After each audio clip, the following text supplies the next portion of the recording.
Hey everyone, welcome back to the channel. Today we're rediving into a passage that many Christians use to support the idea that Jesus is God.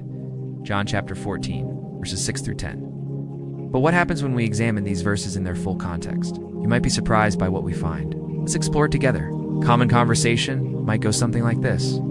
A Christian friend asks, "So you believe Jesus is just a prophet?" And a Muslim might reply, "Yes, we believe Jesus is a great prophet and the Messiah, sent to guide his people back to the worship of the one true God."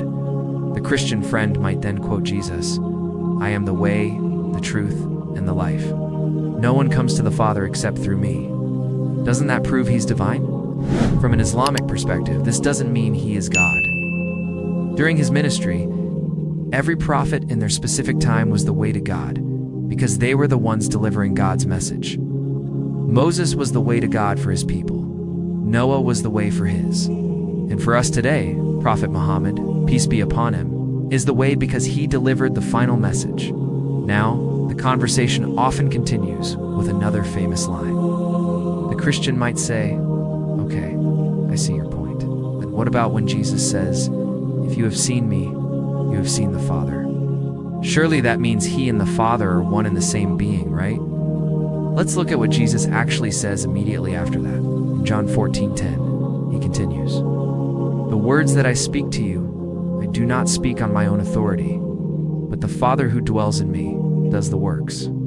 So when Jesus says, "If you've seen me, you've seen the Father," he isn't claiming to be God.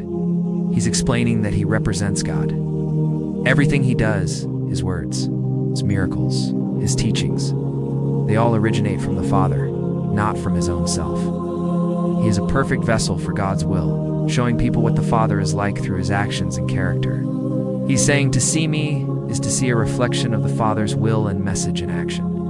And it doesn't stop there. We just continue reading a few verses down in the very same chapter, John 14, verses 23 and 24. Jesus makes this distinction even clearer. He says, "Anyone who loves me will obey my teaching. My Father will love them, and we will come to them and make our home with them. Anyone who does not love me will not obey my teaching." These words you hear are not my own. They belong to God, the one who sent him on his mission. Jesus never says, "I am the Father." Instead, his language is consistently, "The Father sent me." There's a massive difference between being sent by God and claiming to be God. One is a messenger. So, when we put it all together, what does "if you've seen me, you've seen the Father" really mean?